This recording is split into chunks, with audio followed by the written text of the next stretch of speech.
deep down in my heart, my biggest hurt was in the area of money and provision. Now, God is so wonderful. He is so loving, so faithful. He was willing to spend 10 years to teach me one Bible verse. And that Bible verse is Micah 6:8. What does the Lord require of me? To love mercy, to act justly, to love mercy, and to walk humbly with him. Now, he used this verse to heal my deepest hurt and the fear of provision and money. So I'm going to spend some time and tell you about these three distinct episodes that mimicked exactly like Micah 6:8. So 2005, I heard the first full-length sermon on tithing in my whole life. The pastor talked about this is probably the only area in the whole Bible where God invites you to test him in. And he cited Malachi chapter 3, verse 10, where God says, well, test me in this. If you bring your gross before tax income to where you're worshiping, to your church, then just watch. I'm going to open up the heavens and pour down so much blessings that you cannot even hold it. Now, when I heard that, I made a very counterintuitive and uneducated decision. I just thought, well, Roger, you're not really living according to biblical standards in any area of your life. So why not try out this area of money as the first area to obey God's word, 100%. So I did that. And when the pastor said this is an area where I could test God in, so I took it as it meant I don't have to go, fully tithing immediately. So I filled out an auto pay form, and the first month I just put down 1% of my base salary. That month went by, nothing. I didn't feel the pinch. So next month I changed the auto pay instruction. I changed it to 2%. That month went by, didn't feel the pain. So the third month I changed it to 5%. And it was a little bit harder, but still, it wasn't much too painful. So by the fourth month, I changed it to 10% on my base salary. And at that point, I thought, wow, well done. You're a good and faithful servant. You're a steward now. You're fully obeying God's teaching in the whole Bible. Every time I feel any kind of spiritual pride, God has a great sense of humor. Then he will show me the next homework. A few months later, it was year end and it was bonus time. And so investment banking was still paying pretty well back in 2005. So when I saw my bonus number, I was like, what am I supposed to do? Do I have to tithe on that also? And to add to the complexity, part of it is in cash, and that's the easy part to deal with. Once it hits your account, you can do whatever you want with it. The other part is a little trickier. That was in stock, and it's stock that I don't have access to for a few years. So I confess, initially, I had some very bizarre, muddled prosperity gospel thinking. I thought, okay, God, I'm going to go the extra mile. I am going to pre-tithe on the stocks, which I cannot even sell yet. Now, I'm not being greedy. I'm not asking you to bless it to go, go up 2-3 times.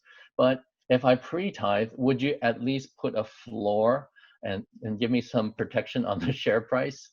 Now, very shortly thereafter, I found out that God doesn't operate that way. And it took me basically 2 years to learn how to tithe properly without any kind of like crazy prosperity gospel thinking. Now, why do I say that tithing is God's way of teaching me in money terms how to act justly? The reason comes from Malachi chapter 3, verse 8, where God was so angry, he said to man, lowly man, you're stealing from me. And then lowly man says, well, how can I steal from you? You're God. And then God says, well, you're not tithing your income to me. That's how you are stealing from me. So I justified that to act justly towards God in the area of money at a bare minimum is to tithe fully to the church where you're worshiping. Okay, so that's the first lesson. It took me 2 years to learn that. And then after that, naturally, I was feeling, like filled with spiritual pride.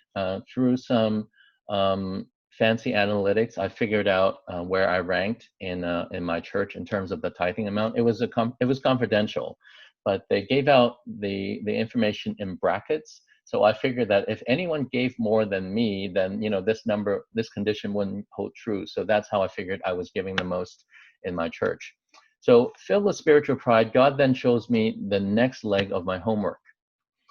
One Sunday, my pastor said to me, well, there's someone at church who's got some money problems. I'd like you to sit down with him and see how you can help him.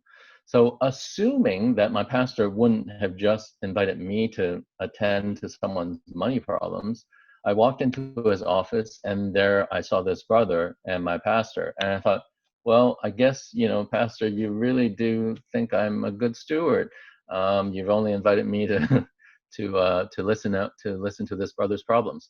Now it turns out that he borrowed 3 years worth of his wages from a loan shark, and allegedly within 72 hours, if he did not repay in full, then the loan sharks were going to hurt him physically.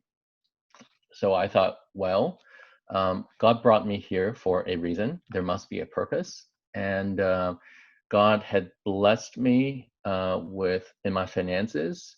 So let's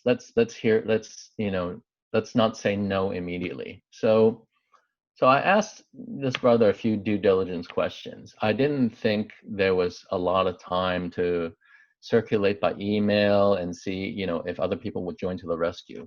So I just asked him 3 questions. Question 1, the money that you borrowed, does it have to do with drugs? He said no. Question number 2, does it have to do with gambling? He said no. I said, last and most importantly, is this the full amount that can bail you, that will save your life? And he said yes. So now I didn't, I know the Old Testament all that well back then, but the deal that I structured with him, a Levitical priest would have gone check on every detail. So this is what I decided on the spot. I will lend him the full amount. I will charge him no interest. And then arbitrarily, I said to him, well, if we divide this loan and make it a monthly repayment over 5 years, so divide that by 60, is that affordable to you? And he said, yes, that's really generous. Thank you so much. I was so naive. I did not think there was a chance he was going to default on me, because clearly this was done at church. It's done in the witness of my senior pastor. God clearly brought me to this opportunity to help someone. And I thought, well, your only opportunity cost is you can't invest that money on average for 2.5 years. Well, it's okay. I'm sure, you're ratcheting a lot of brownie points up there for doing this. So in the interest of time, I'll fast forward 2 years. He stopped repaying me after 2 years. But the most bizarre thing that he chose to do was to not leave my church. So every Sunday, I would see him. And I confess that every now and then when I see him, I would have some negative emotions in my heart. I would be thinking to God, am I entitled to being angry? Am I entitled to sit down with him and ask him why he's not repaying me? And if so, with what kind of attitude am I allowed to speak to him? So every now and then, I would see him and these emotions would stir up. But as time went by, I became better and better versed with the Bible. And the parable of the unmerciful servant in Matthew chapter 18 really spoke to me. And in the interest of time, I'm not going to go into the dynamics of the parable of the unmerciful servant, but basically, I thought if I were going to be mean and nasty to this brother, then basically I'm inviting Jesus to be mean and nasty to me. So that's not very clever, right? So I just decided from that point onwards, I am not going to give him any dirty looks. I'm not going to say anything bad behind his back. I'm not going to interrogate him on why he's not repaying me. And then a lot of time elapsed. And then finally, one day, I still remember crystal clearly where I was standing in my church. And then suddenly, for the first time in my life, I heard an audible voice from God. The Holy Spirit asked me, "When did you lend this money to this brother?"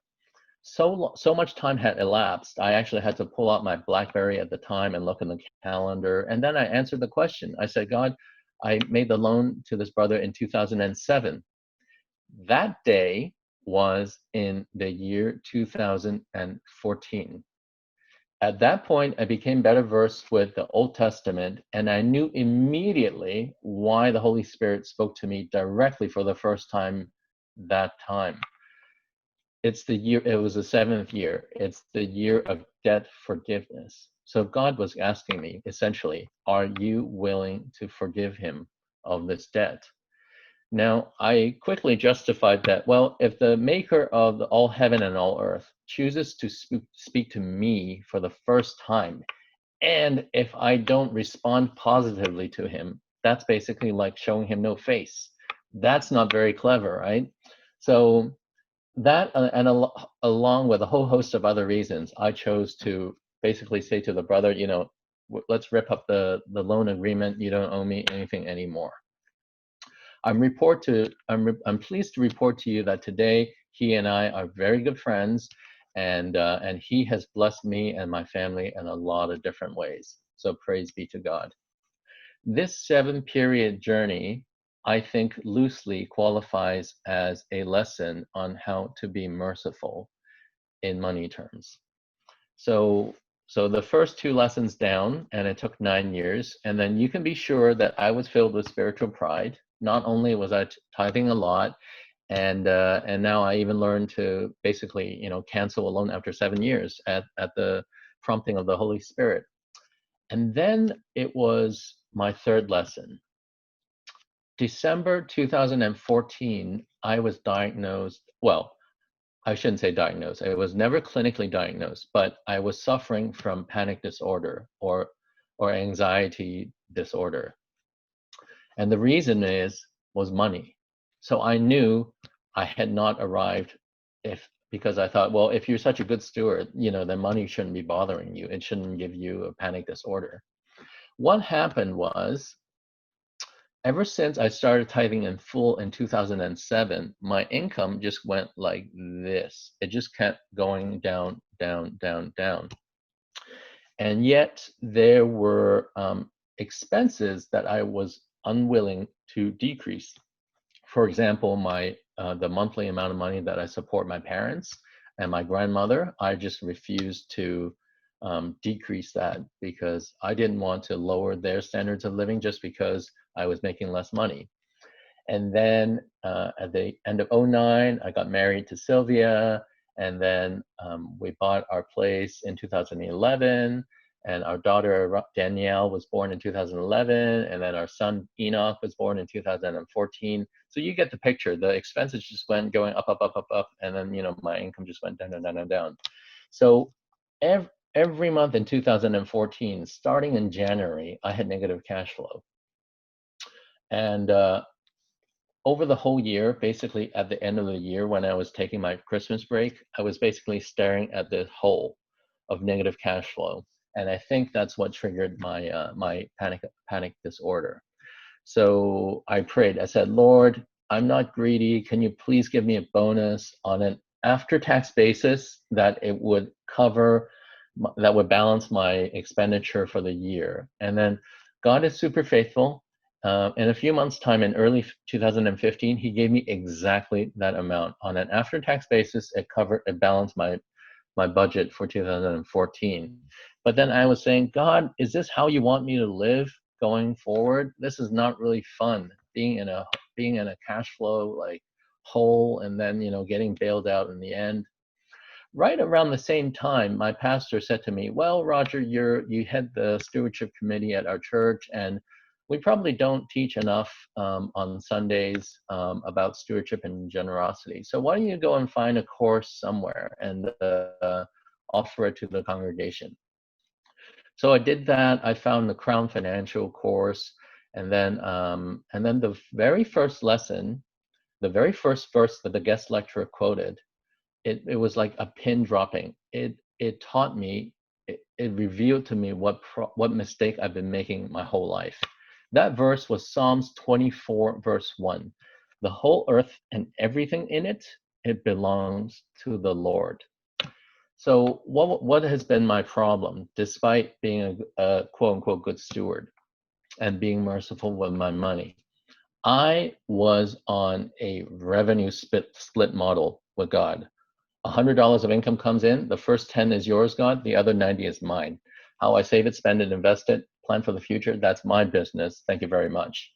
Now, that is probably the most foolish thing anyone can do, because in the Bible, one of the biggest promises is that God will take care of us. We were not designed to strap on this stress and responsibility. We just have to trust and obey, and God will take care of the rest. So by doing this revenue split model, basically I was saying to God, I don't really need your help. I just need that 90% of my income, and I'll be able to take care of everything. And I also learned from Deuteronomy chapter 8, verse 18, that even, say hello, that even my ability to make money, that comes from God. So if God had chosen to take away any of my heartbeats, my breath, my education, my intellect, my any opportunities, my job or whatever, I wouldn't have been able to amass anything in my bank account. So what God really taught me is, naked I came into this earth, and empty-handed I'm going to leave. So everything that I own in between, I'm only a custodian or a fund manager. So I'm really just a steward, and I am fully loved by God, and I don't actually own anything. I'm just a steward of it. So that helped set me free to no end, and I never had another bout of panic disorder ever since. So that was my 10-year healing journey, and that healing is really one of alignment of identity.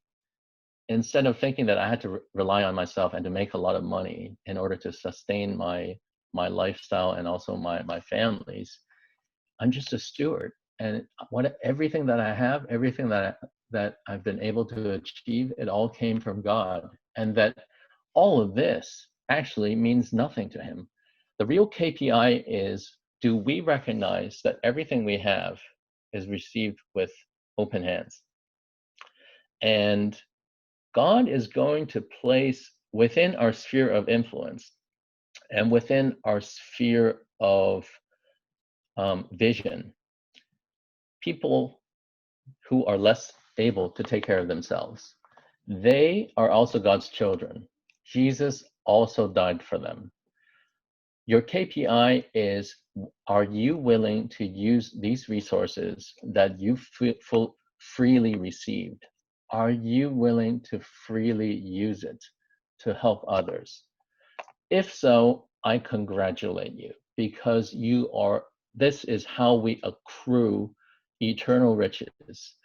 And this is laid out very clearly in Luke chapter 12, verses 32 and 33, I believe. And God also promises this. In 2 Corinthians chapter 9, verse 8, he says he's going to make sure that we can be generous on every occasion.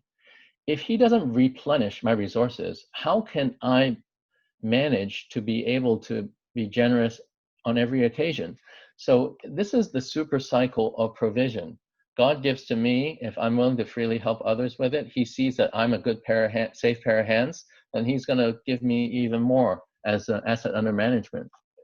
Another zero or whatever, that means nothing to him. As long as as long as you don't place anything in your heart that is above God, that God is your ultimate treasure, then then you are in good standing. Ever since I learned my healing, my church gave me even more opportunities to share my story. So within a span of 2 months, I shared my testimony, exact same testimony for like 20 to 25 times. So much so that I started to get a little sick of myself saying the same thing over and over again. So that was the first time that I was planted the idea that one day when I have time, I'm going to write a book. But I was still working in banking then, and I thought, well, this is not the right time. You don't have time to do this. Shortly thereafter, in early 2016, I had a business trip to go to Shanghai, and I have a very good friend who lives there. He's a chief executive of a very large bank based in Shanghai. So I said, hey, you free for dinner or drinks tonight? He said, well, I've got a Bible study tonight. Would you like to come? And I said, sure. So I got off the plane, got in the car, and then I sensed that the Holy Spirit was nudging me to share my testimony to this group of brothers in Shanghai.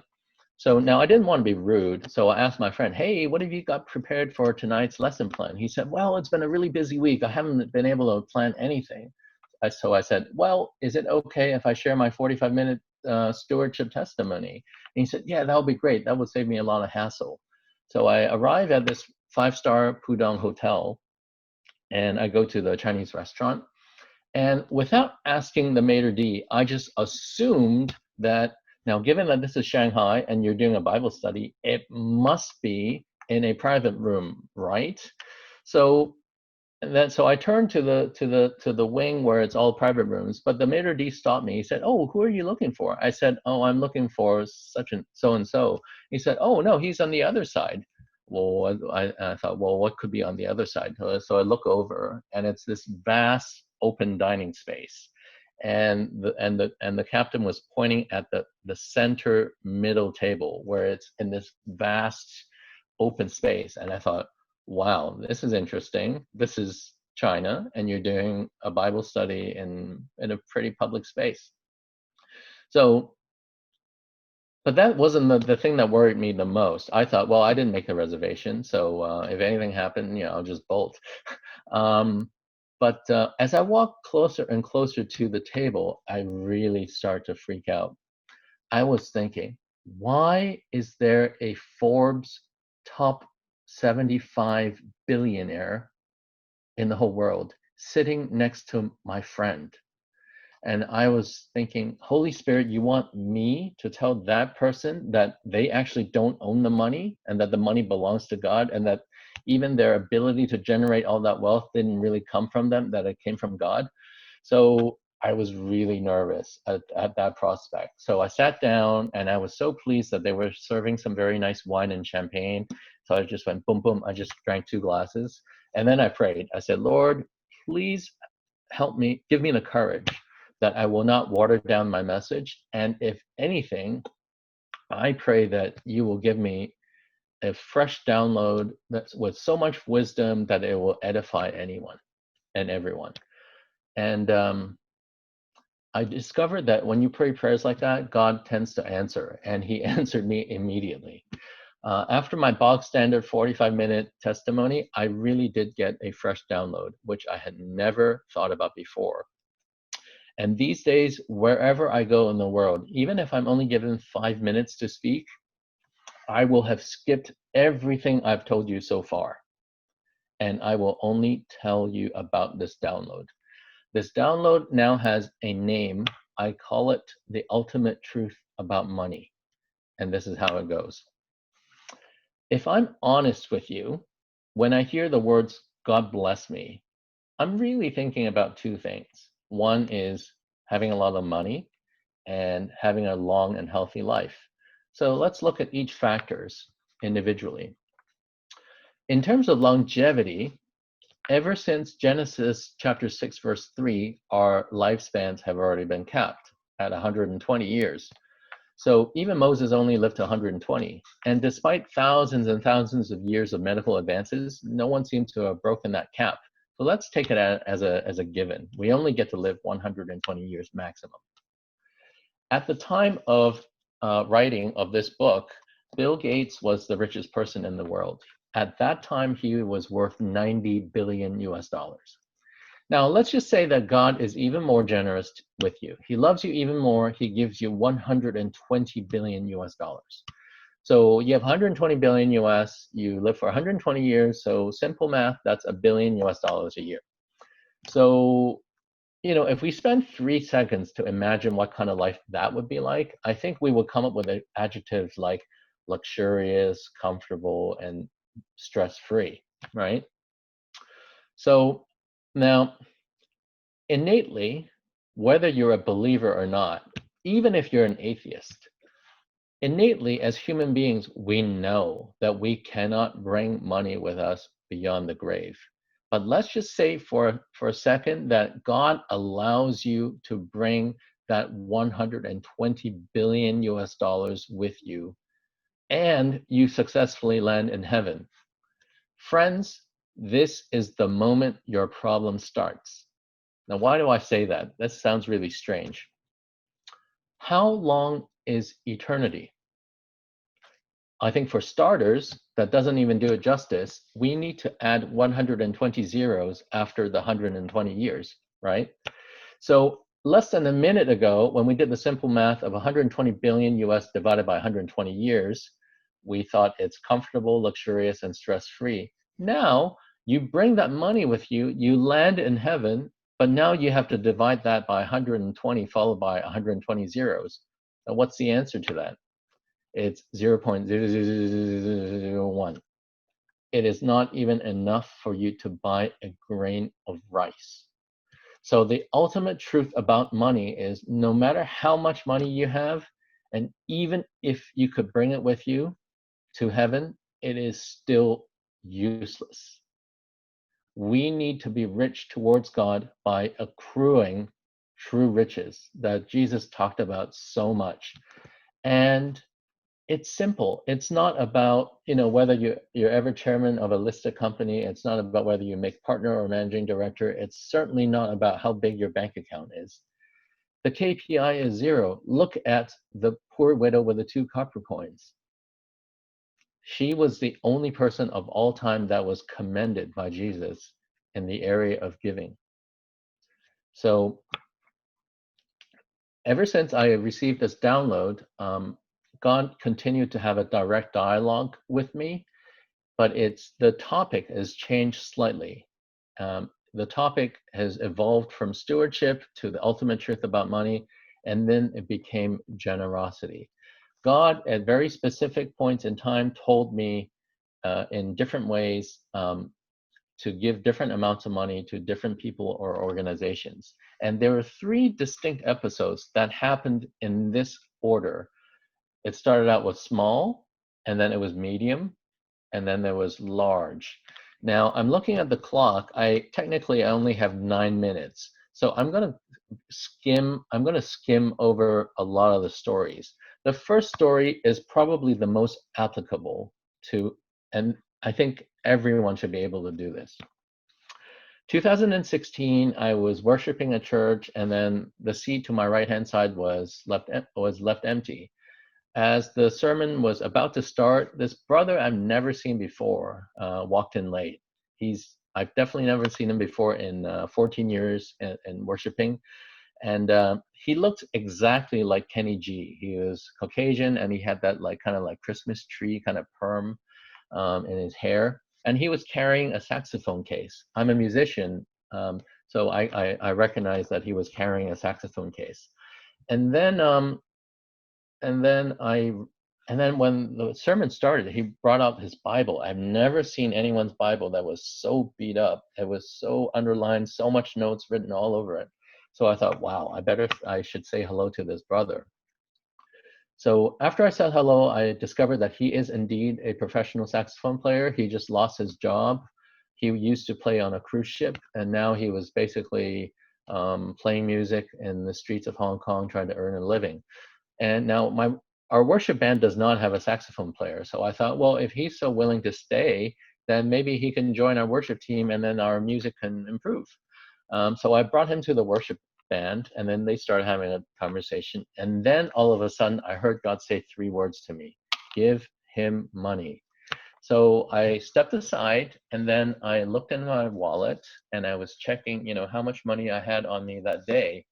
I had 2 $500 Hong Kong dollar notes on me, which is around 500 ringgit. Yeah, something like that. So, and then, so I had 3 options really. One is to ignore the voice of God. Second option is to give half the cash I had on me to this guy. And the third option is to empty my wallet for this brother I've never met before. I chose the last option. So I go back to him and I say, "Excuse me, sir, there's something I want to talk to you about. Can we step aside?" So as we stepped aside, I gave him the money discreetly, and then I said, "Well, what brought you to our church today? I've never seen you before." He said, God told me to come to this church this morning because someone was going to give me money to help me pay my bills. So at that point, I just felt like there was this current of electricity flowing through my body. And I was just shocked at how this small of obedience was able to complete this small-sized miracle. The medium-sized story, it involved a Korean American pastor by the name of Kenneth Bae.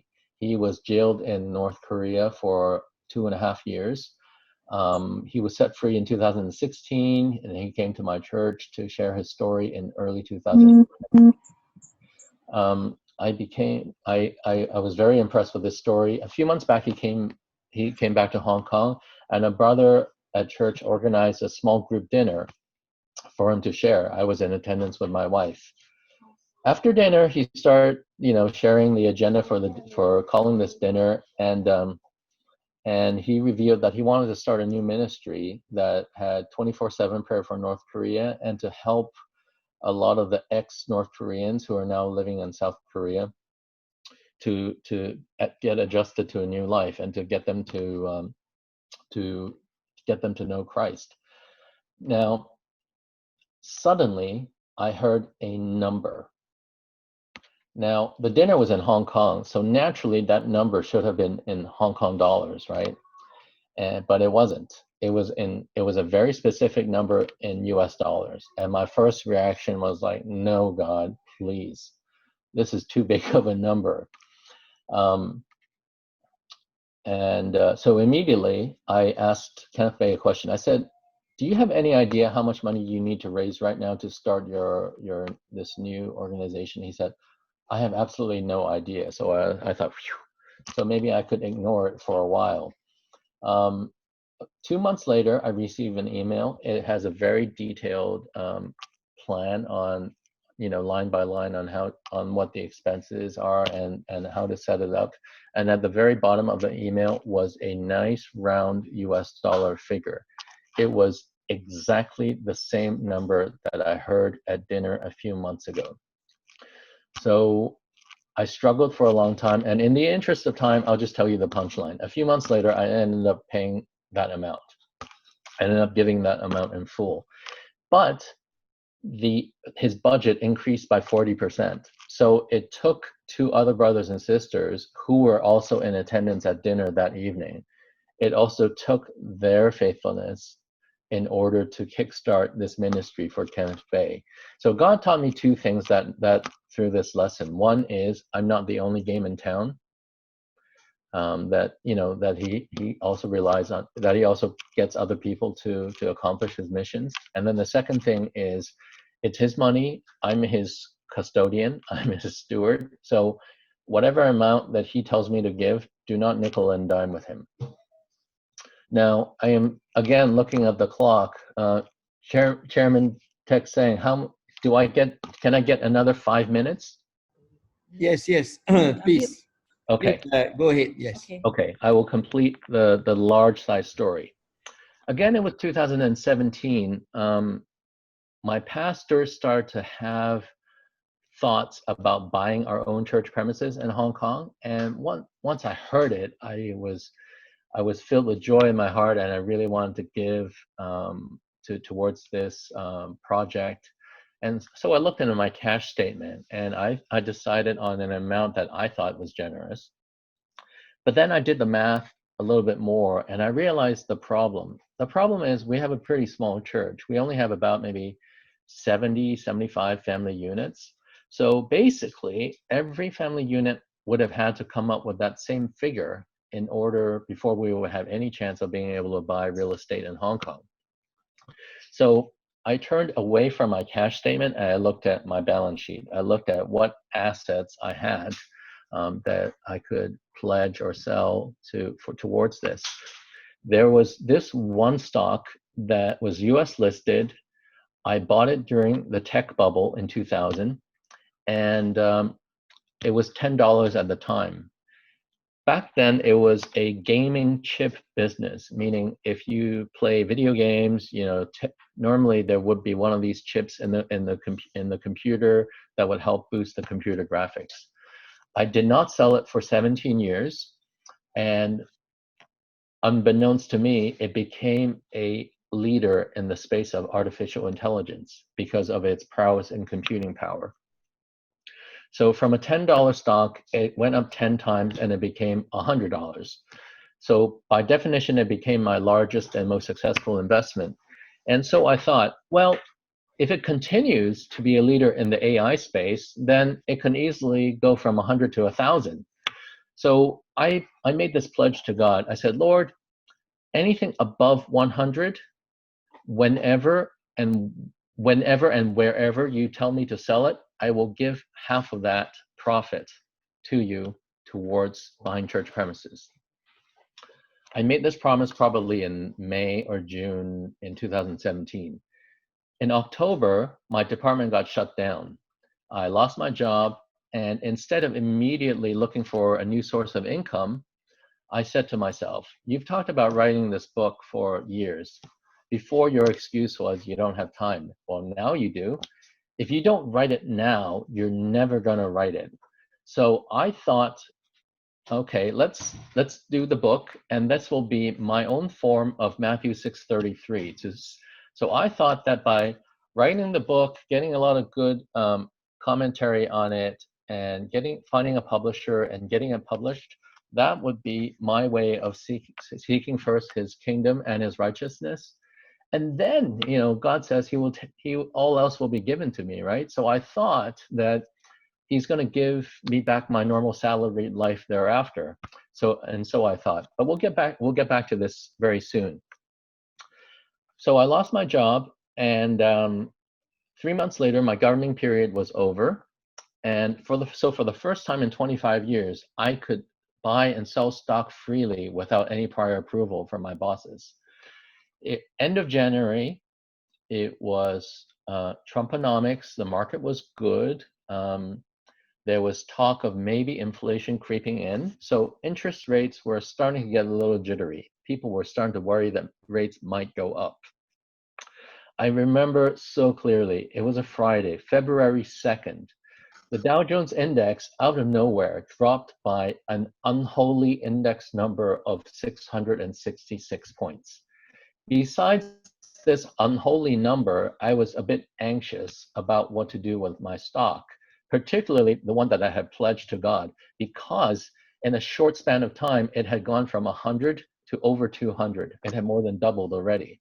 So there was a decent profit already that could go towards the church premises project. So I prayed that Friday and Saturday, earnestly. I said, Lord, please tell me, is there anything you want me to do, in the stock?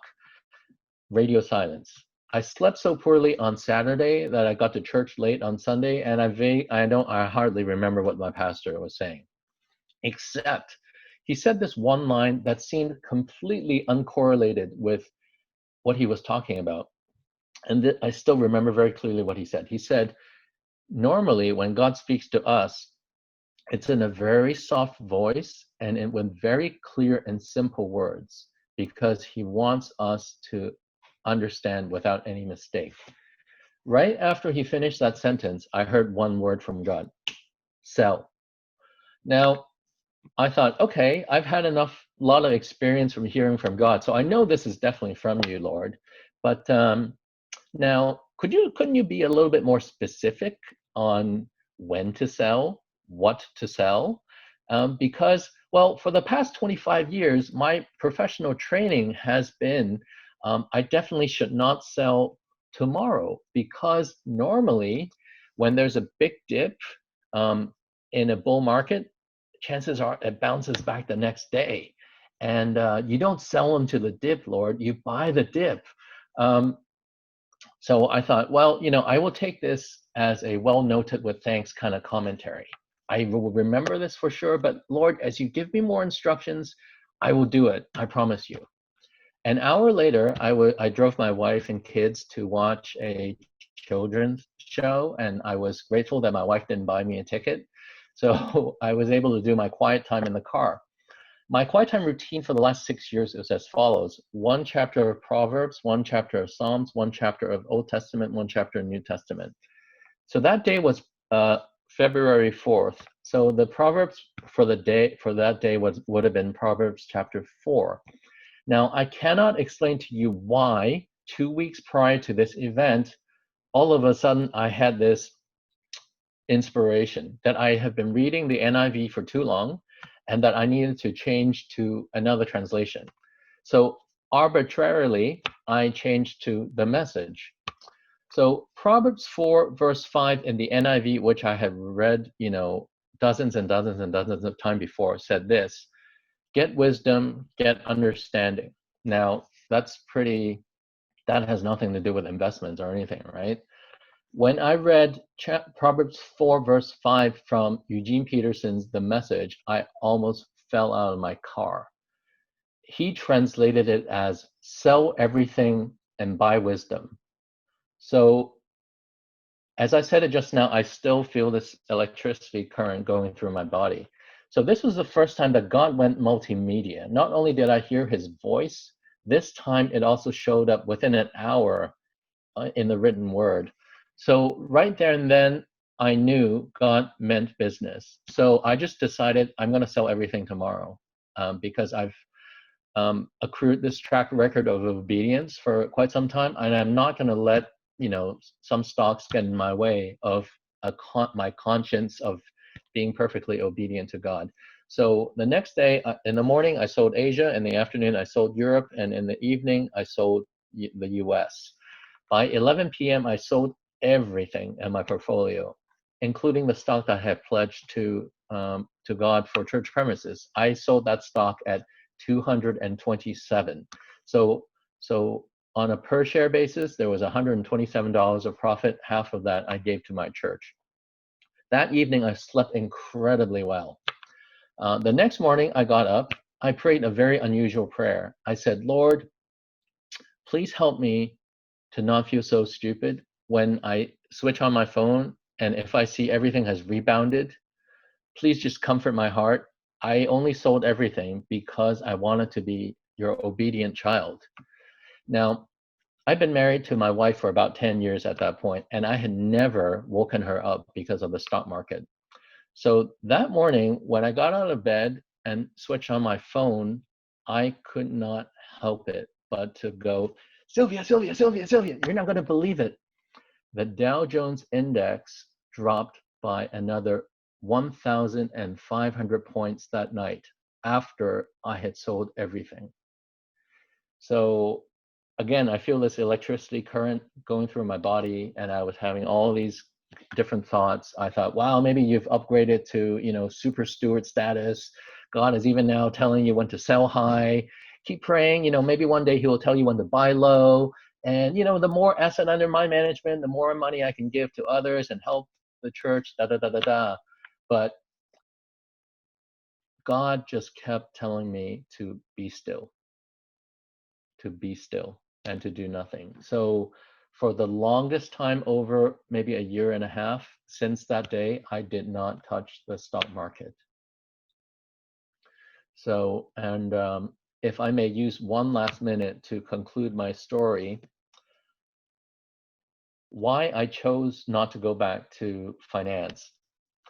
Before this got published, so before the first copy of this book was sold, God brought me to China, to Christian mass media, which I was not even aware of its existence. And through the same event, I was brought to an opportunity in Israel to speak in India, and then subsequently to be interviewed in China, and then have a short film put on Weixin, and then I went back to speak in Beijing and Shanghai, and last but not least, to wrap up the year 2011, I was called to Washington D.C. that year. But the most powerful punchline is, before the book was even sold, the mainland Chinese mass media ministry said, well, the mainland Chinese people really need to hear your story. And they immediately started translating my book into Chinese. You may notice that this is actually in simplified Chinese. So the simplified Chinese version was actually published by this Free Self Church in China 5 months ago. And this is basically, during the time when crosses are being taken down, churches are being shut down, and yet not a single verse was detracted from the book. And there's also a study guide for small groups that is intact in this book.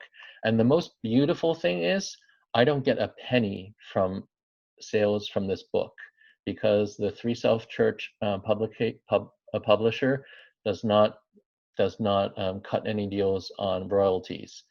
So I'm truly using God's resources to do God's work and spreading the message of stewardship and generosity in China. So thank you so much for listening, and I hand it back to Chairman Tech Singh. Thank you. Thank you, Roger. Wonderful. Yes. Such a powerful testimony about stewardship and also generosity. And I believe that all of us, as we begin to, read the Word of God, I believe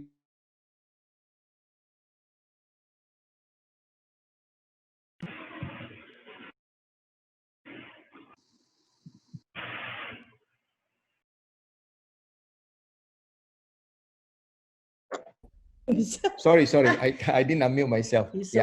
So what I was saying is that thank you, Roger. As I'm so thankful that to have you here to come and share with us this very encouraging testimony of the stewardship and also generosity. And that's what it's all about. Because as you continue to delight and walk with God, you see the blessing actually just overflow. All right. So for those of you, I think they are altogether, I think almost 70 of us over here. And some of you are new to Family First and you do not know what Family First is doing. I want to just very quickly just show you what we are doing so that you will know, at least, just to share with you our Family First vision and also our mission. All right. Now, basically, Family First Malaysia is that we exist to transform the next generation, all right? The next generation, especially the next generation's fathers, supported by mothers, to build better families, resulting in a better workplace, a better society, and a stronger nation. So that is what Family First Malaysia, when we started in the year 2016, Tinky and I, we were actually, had the burden to actually start this wonderful movement, also with the encouragement of our Professor Gregory. So we started this movement in Malaysia. And our mission is that we are to partner with like-minded organizations to restore, reshape, and release men and women to become better couples and parents in the context of original marriage with their 3F focus. That means family, better finance, and better fitness. And we focus on these three areas. On the better family side, we have got altogether 6 modules, which I will show you. And also on the better finance, we have got 4 modules, and better fitness, we have got 2 modules, all right? Now, on the better family tools, that we are taking through our these mentees. So we started off with 3 couples in the year 2018, but now I think we have over 100 couples that we are journeying with them, all right, on using the following tools. The tool number 1 is to also share with them how to establish their noble family vision. And tool number 2 is to strengthening their marriage. And tool number 3 is role of a husband. And tool number 4 is role of a wife. Tool number 5, intimacy. And tool number 6 is parenting, all right?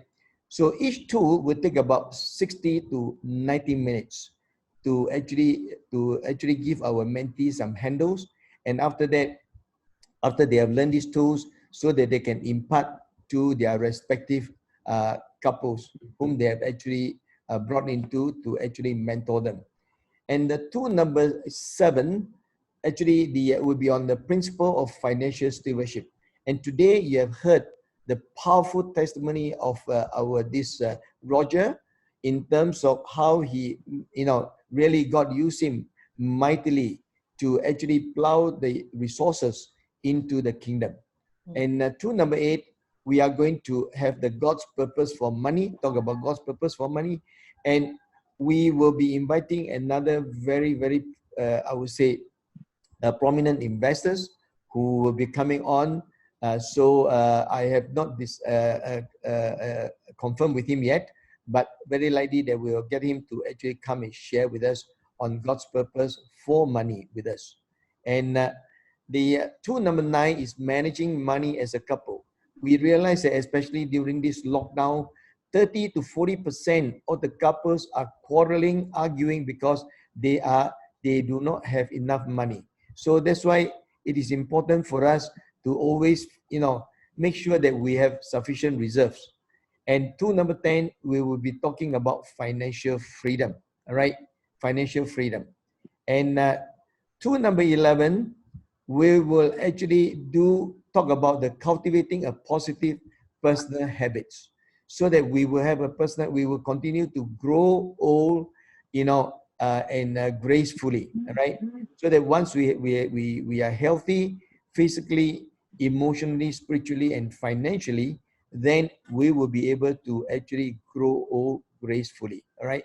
And that will complete our 12 sessions, 12 modules of our this better family tools. So for those of you that you want to journey with us, do connect with us so that we will be able to ask you. And we have already got, I think, 5 couples who are ready to take you through and also to journey with you. All right. So those of you who actually want to actually come and journey with us now.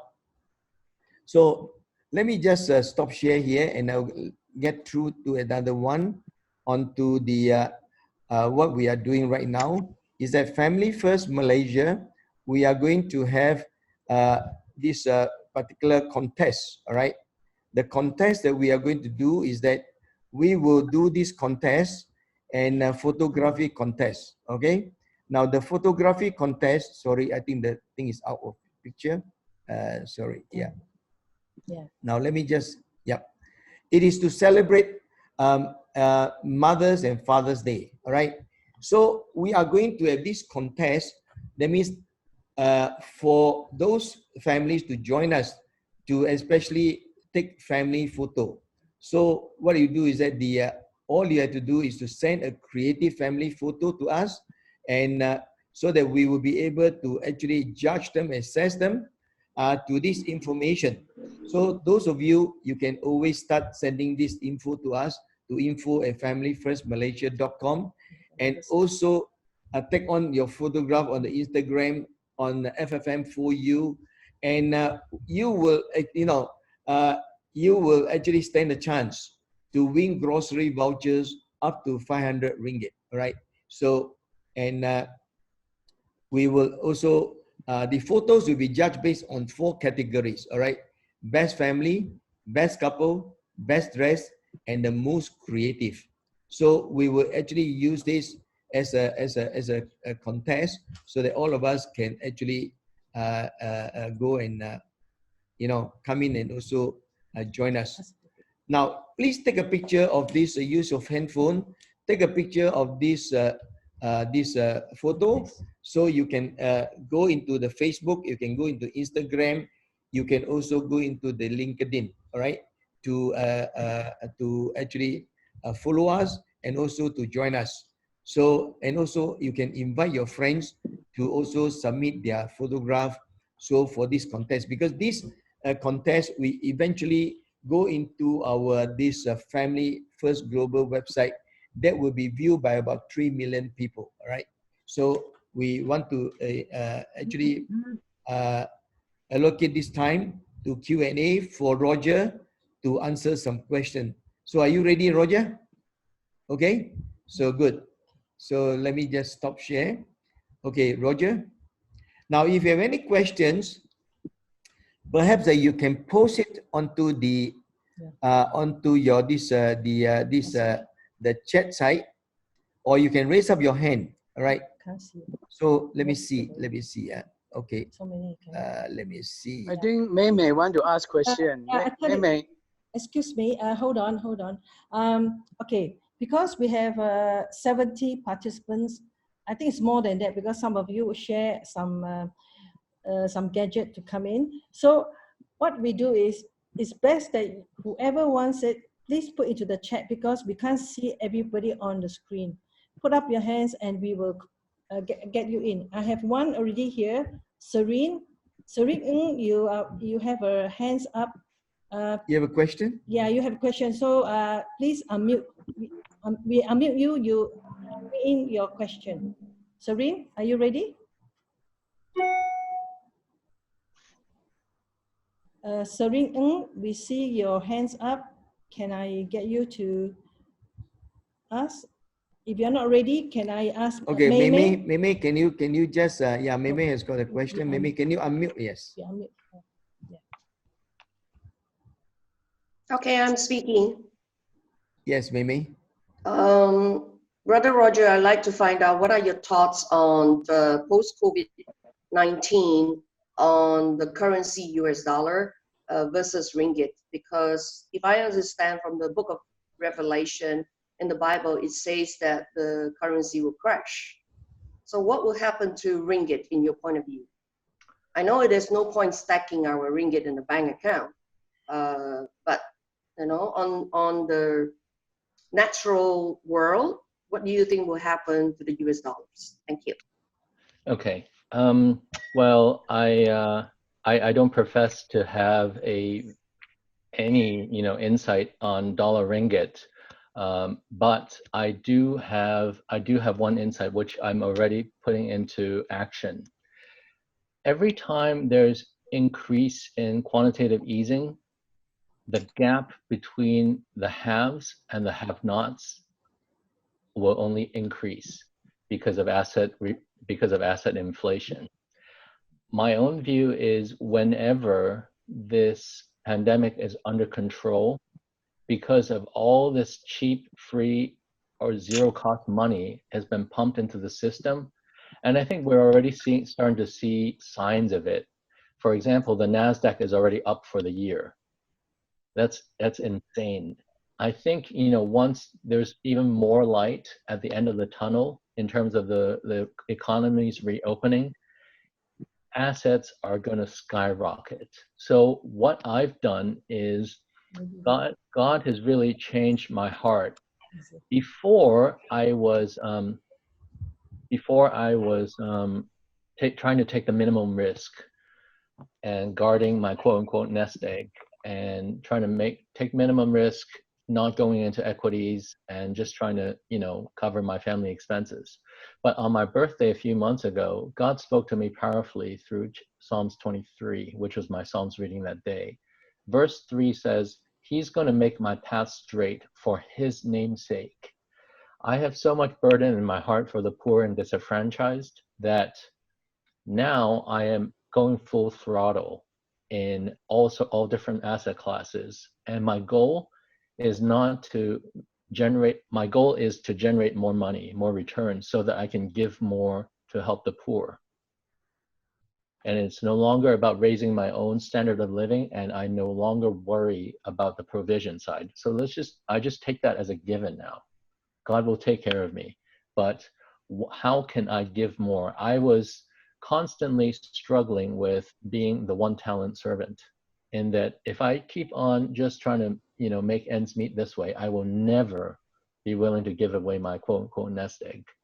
So I believe it is important to go into assets, and it's with the right motivation. The right motivation is not, okay, I'm going to get richer, or I can buy a bigger house, better car, or get out of financial trouble. I think it is important for, if you have the ability to own assets, do not, this is not a time to be afraid. Do not sit on government bonds or cash. It is just going to it's going to become very, very worthless. So hope I kind of address your question a little bit. Thank you. Okay. Any other questions? Because let me see. Chat group. Anyone has any question? No. Okay. Okay. Just curious. You can unmute yourself if you are ready to ask question. Unmute Okay, yourself. ask question. Hello. Yes, yes, we can hear you. My question is, the first testimony where Roger first opened his heart to help the church friend that pastor brought into the office, where Roger took over his loans and helped him pay off. What was the reason that the guy wasn't able to pay? Because apparently he stayed till the end and it became a very good friend of Roger. So this is like a movie. I'm just curious to know. A guy like that, he would have paid back Roger, but why didn't he? So what was the reason? Just curious, that's all.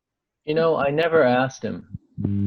Seriously, I never asked him, because I saw enough remorse in him.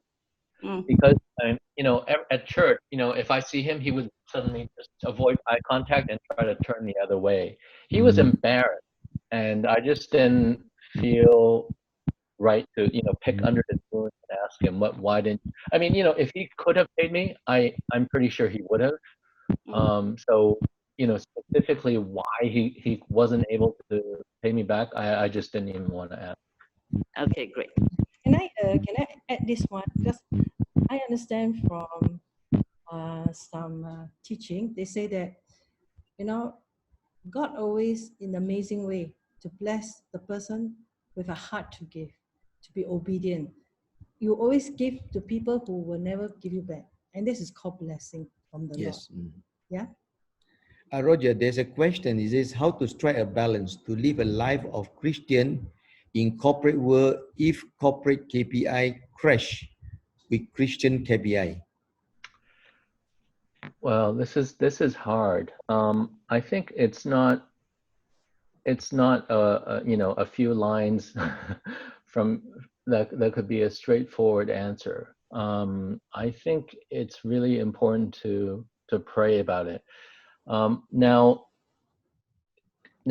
most corporate KPIs, I mean, I wonder if you could be a little bit more specific on how it crashes, how it's incongruent with Christian KPI, because I think, how should I say this?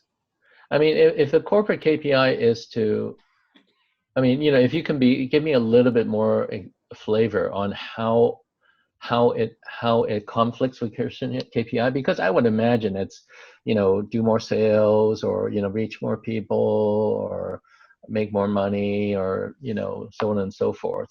Unless the business itself is really, really, really questionable, then I think by asking you to, reach more people, actually, that kind of increases your exposure to more people you could potentially share your story with, or your testimony with, or to evangelize to. At one point, I worked for CIMB, a bank which you all must be familiar with. Yes. I was, I'll tell you a little bit more of my story. I signed an ABN AMRO contract on 2008 after 7 years or 8 years at Credit Suisse. And when I was supposed to start for work on April Fool's Day 2008. When I turned up for work, it was no longer called ABN AMRO. It was called Royal Bank of Scotland. So that was the April Fool's Day joke on me.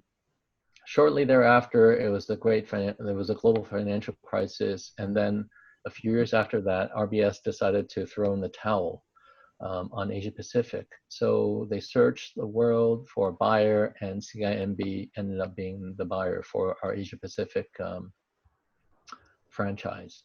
So that's how I joined CIMB. As it's kind of like my juzai. I was sold off to CIMB. So there this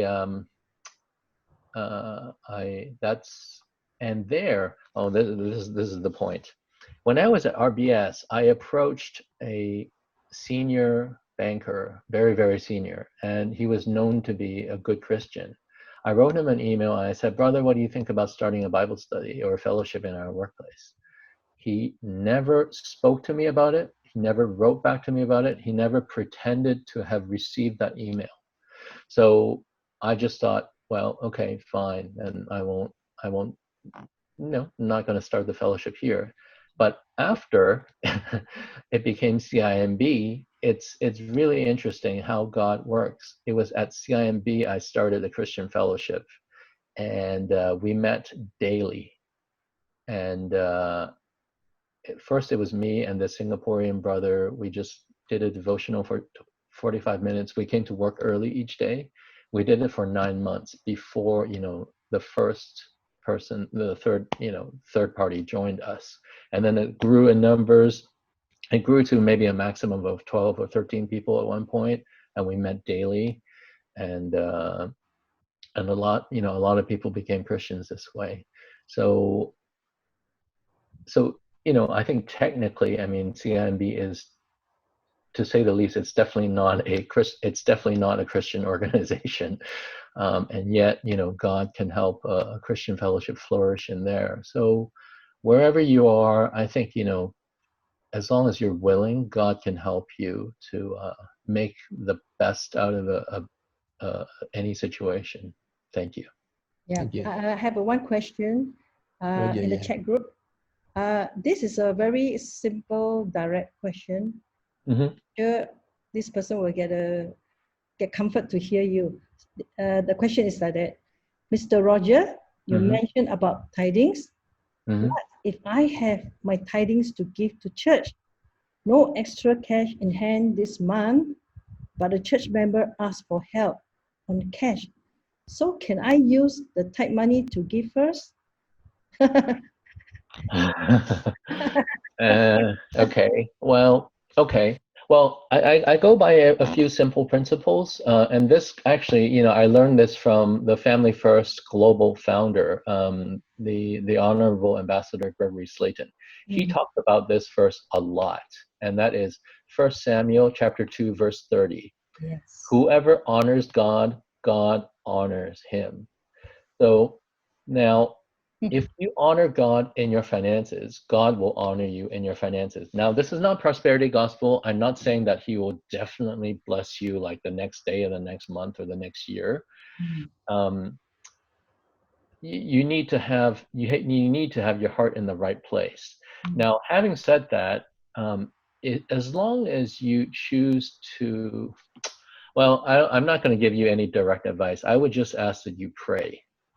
Because if you pray and God knows that, your heart is in the right place, he can do anything. He can do anything, especially if your friend who is also in need also needs it, righteously, if for the lack of a better word. If it's a genuine need and God takes notice of that person's need, he can bless you. He can provide for you just supernaturally. Yeah. So I would ask that you both pray together, but I would urge you to not steer the tithe away from God. Always honor him first. Yes, that's right. And then, again, it's not dissimilar to the principle in Matthew 6:33. So seek him first always. Yes, If you're in alignment with him, nothing is impossible. that's right. Yeah, thanks, Roger. Yeah. Roger, That's right. I think there's a question here. From one of them, you say you quote many Bible verses, but anyway, Oh, Anthony, yeah, I you can can, try no, to no, you can pick up Roger's book. I think his Bible verses are all in the book. All right, Yeah. Anthony. Yeah. And here there's another question. With a USD 2 point, say about nearly 3 trillion stimulus package, all right, Mm-hmm. introduced by US government, Mm, the rest of the world is now going to promote more QE. How do mm, you see the way forward for us, Christians, to prosper in this time of Great Depression, which may be even worse than the Great Depression in the 1930s?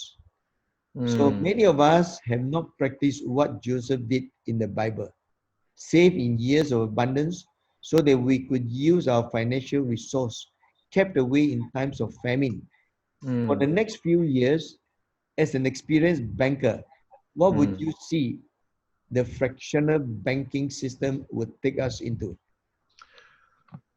Well, I think, I partly addressed that in terms of more QE. I think the haves will have more and the have-nots will have even less. So the gap, the rich-poor divide is going to grow even more. Um, I think at some point the whole system is going to blow.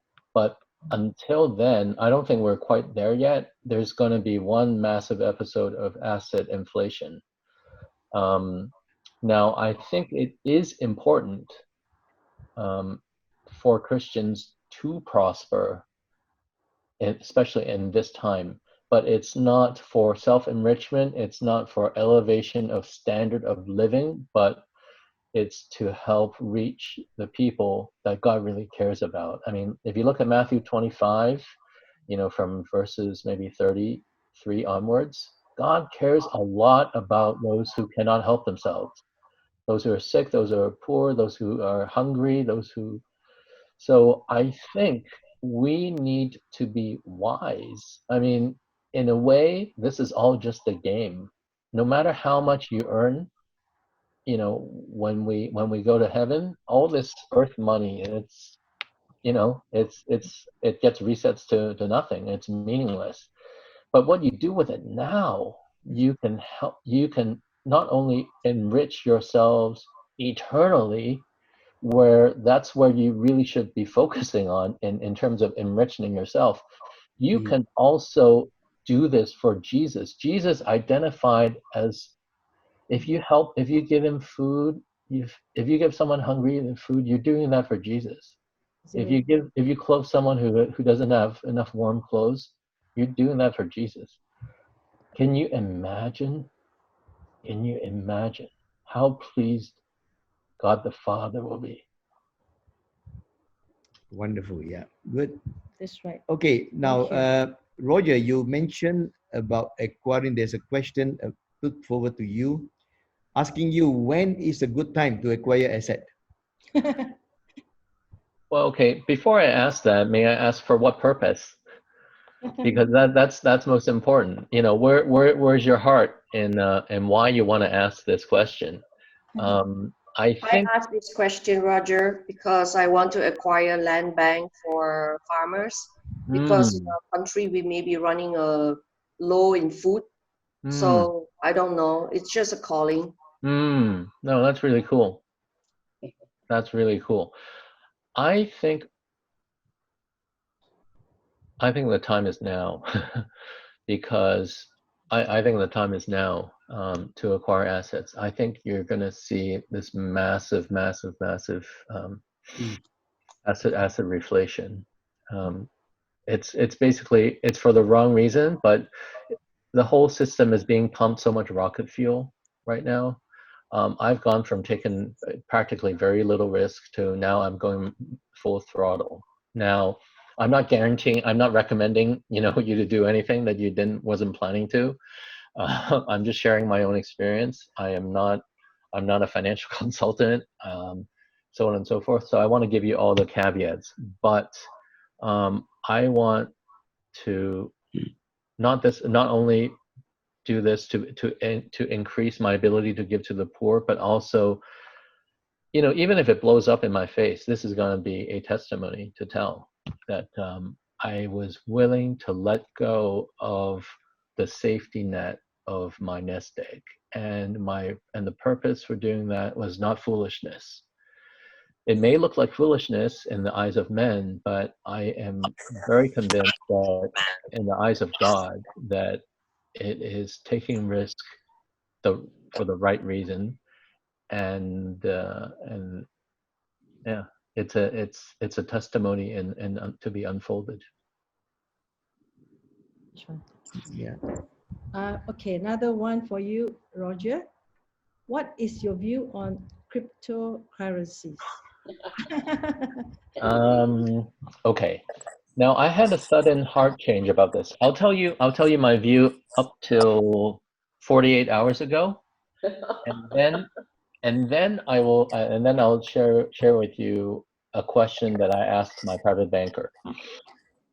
Up till 48 hours ago, I was very against, cryptocurrencies. I was thinking that, well, Daddy, can you please hold? okay, just wait. I was thinking, okay, here. I was thinking that, well, what types of people would be seeking after the anonymity? So it definitely had a negative connotation, and I just felt that it was difficult to see through the reason behind and how it actually works, and how anyone can guarantee that this is a finite supply of bitcoins, for example. And then last but not least, the exchanges. That's the only way you can transact bitcoins and store bitcoins. So not only are you taking the price risk on the cryptocurrency itself, you're taking on an exchange risk. And so I can't say that hand on heart I can endorse, I would recommend that. Having said that, 48 hours, maybe yesterday or the day before, I asked my private banker whether they would support cryptocurrency, and then they said no. And I was thinking about looking into it, because not so much of the cryptocurrency, but because of blockchain, and because it is definitely going more and more into a cashless society, and so on and so forth. Yes. But everything that doesn't go my way now, I see it as God's way of protecting me. So the fact that my private bank would not allow me to transact in cryptocurrencies, I just shrugged it off. I said, this is God's way of protecting me. So now it may work out in the end, but I'm not, and I haven't prayed thoroughly about it. So, and I still have some reservations. That's all I can say about it, I think. Yeah, Roger, there's another question here is, how do you apply the talent principle in the current situation? So asking you to give one or two specific applications. So what class of assets that you had in mind? Okay. Well, again, I must make the caveat that I'm not advising any of you into any investing in any asset classes, and that you should only take risk in that you're comfortable with, and don't take my word for it. But okay, so the talent principle in my situation, at least, I've evolved from different types of the one talent servant. I was very, very, I mean, at one point I put it in just US dollar savings. That was a few years ago. And then it evolved into, after I didn't have a job, and yet God told me to be still. So I did maybe a little bit more risk than just US dollar savings. I did some dual currency deposits, where it earns a higher yield, but basically it's just switching from one currency to the other, assuming that there's no drastic change in direction. Then that was okay. But so, cut the long story short, the current situation, well, I recently got burned a little bit in crude oil. but not burned so badly. At one point, when I heard that oil futures traded to negative, I just assumed that the ETF that I bought, would have blown up, and that investment would have been written off.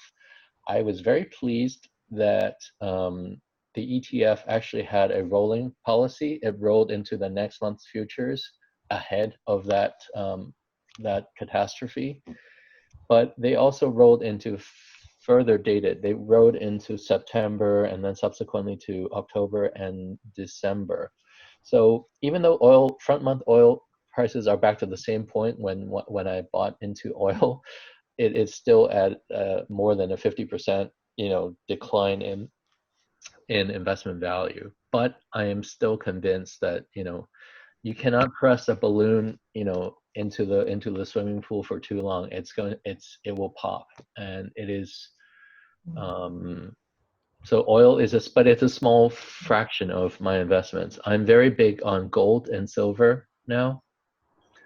And going from zero in equities, I've gone to quite a big percentage into Hong Kong and China equities. I have stayed out of U.S. equities, but more for my sleeping patterns, because I don't like to stay up, and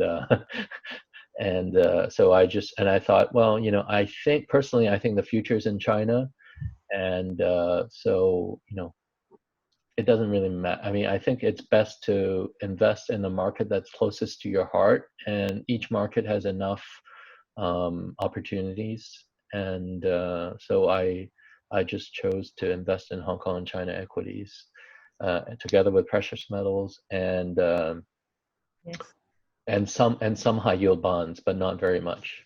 Yeah. The Bible says so clearly. God says, isn't it? Silver and gold are mine. So yeah, that's the key to that. Yeah. We have Ting Yeah. or Nick. You have question, right? We have Ting or one, Nick? Brother Ting. Brother Ting? Brother Ting, do you want to ask a question? Because you raised up your hand. You can unmute yourself. Yeah. Unmute. This will be maybe the last question, because we don't see any question coming. I think the question I have has been answered. Basically, I wanted to know all that you have covered, which is very fascinating. And it's really a true life stories. It's hard to get everything down. So I just wonder whether that is in your book, Lost and Found. All that you have said are covered in your book. Yeah, thank you, brother. I'm pleased to report that there's actually a lot more in the book. There are additional stories of just supernatural stories of giving, and the book gives you more background of where I came from. I was more like a Gideon. I did not think that I was worthy to attend a certain conference in Singapore in 2015, when I was just out of nowhere. I was invited to this conference, and it was touted as like the Davos World Economic Forum equivalent in Christendom. And then I was just thinking, well, I'm nobody. I'm seriously a nobody, and why do I even get to go? And the fee was expensive, and they said you have to write a white paper. I had to look up on Google, what is a white paper. A white paper is some policy paper where you basically have some really legitimate point of view to share on policy. And I was thinking, I don't have anything to say. I mean, I'm a nobody. So I struggled for so long, and that was like a 5-month story. And that was at least, a third of 20% or 30% of the book. But then at the end of it, I'll give you the punchline. I won the award for the best white paper in stewardship. Oh, wonderful. And That's great. I never would have imagined in a million years that would be the outcome of that struggling story.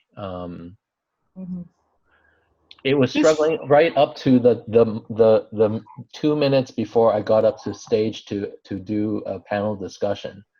And and it had to do with some biological problems. I'll save you the humor in the book. I'm not trying to sell my book, by the way, but in the interest of time, that's all I can share. All right. Now, those of you who would like to get a copy of the book, please contact our office at 010-288-117. Right. Okay. So Can I just follow up with what Roger had just said just now? Hi, Roger. Hi. You just said just now about the white paper, but also your book is being published by the Tree South Church. So presumably that your book now is being sold in all the bookshop of the Tree South churches. I wonder whether the house church people group how do they get copies? That's number one. And number two, so in terms of your portfolio now in Hong Kong, with all the crazy thing, riots and going on, you being, your citizenship is still Hong Kongers, is it? Well, I'm Hong Kong, and I also have a Canadian passport. Okay, yeah. So are you still, going in terms of the Three South churches where not just your book being published, but also publicly being invited to speak openly? No, thank you, brother. These are excellent questions. The craziest thing is I have never walked inside any Three South churches in my life. I do not know anyone at the Jiangsu Three South Church publisher. And yet, God made it happen. The book is not only available at all the Three South churches in the Jiangsu province, the company that helped facilitate this to happen is called 8 Blessings Communications. They have on their WeChat, you can buy the book through their WeChat, and so effectively that becomes available nationwide. My story has also been recently featured in Jingjie, which is supposedly, again, I'm not very well versed in Christian mass media in China. Supposedly that's like the top-notch Christian mass media ministry, I guess. And they also, so in terms of, now the thing is, I am not a marketing person, I'm not a strategic person, so up to this day I have not done a lot of active marketing on either my English books or my Chinese books. Yep. It has come this far, honestly, purely based on the grace of God. This is 100% God's initiative. Do pray for me, because on Tuesday, I'm going to film. I'm going to, use God's money and that God's put in my pocket to fund filming for ads that I'm going to put on Facebook and Instagram, because I felt for a long time that sales in North America and Australia, it's really lagged behind. And it's not because I get bad reviews. People who do review it, really love it. So I'm just thinking that, it's not for book sales anymore. It's not for money. It's not for, provision. Mm-hmm. It's really, honestly, it's for the love of God. And my vision is to unveil the deceitfulness of wealth. My vision is to basically, by the grace of God, through his power, I want to have a battle with mammon. Because the main reason why Christians do not bear more fruit is the deceitfulness of wealth. And I truly believe now, even a year ago, I would not have said this so boldly, but it is now beyond doubt in my heart that there's been so many supernatural incidents and so many supernatural words that's been spoken into me, that I believe that God created me for this purpose. That he gave me the story and that he placed me such that I can speak to both the rich and also to the poor. Mm. Yep. Hallelujah. Father, I just want to thank you for this wonderful session that we have with Roger Lam. And we know that, Lord, that you raised him up for such a time as this to be a blessing into the kingdom. You have indeed, the Lord, that used family first to be a conduit and a channel of blessing to many people who are in need. And Lord, that you continue, Lord, to also bless each and every one of them, especially the family couples, that you continue to use them mightily for your glory. Lord, that as we begin, Lord, to just journey on, and we know that, Lord, that your word says very clearly, those who delight in your word by day and by night, they shall be like a tree planted by the river, that their leaves will continue to flourish, that they will continue to prosper and they multiply. Yes. And Father, we thank you that we see that Roger Lam's life is indeed a fruit that has been planted, and also for your glory as well. Amen. We want to thank you, the Lord, for many, many more of these sessions and even fellowship that we can come together, and many of the couples that we are journeying with them, that their lives will be blessed, not just physically, not just only emotionally, spiritually, but also financially as well. We want to thank you. We want to bless you, Lord, in Jesus' name.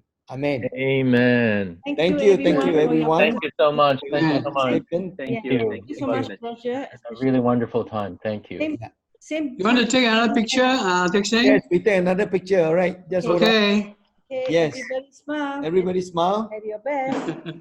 Yeah. Smile. This is not candid camera. This is a real camera. Let's smile. 1, 2, 3. Say Jesus. One more Yes. time. Jesus. Okay, Raymond. Good to see you there, Raymond. Yes. Yeah. Yeah. So bye bye the rest. Okay, bye-bye. See you God next bless you all. same Take time. care. Same Thank time. you. Shalom. We will inform you. Shalom. Hey, Roger, so we can connect, huh? Okay. Yes. Yes, Shalom. sir. Thank you. Wonderful.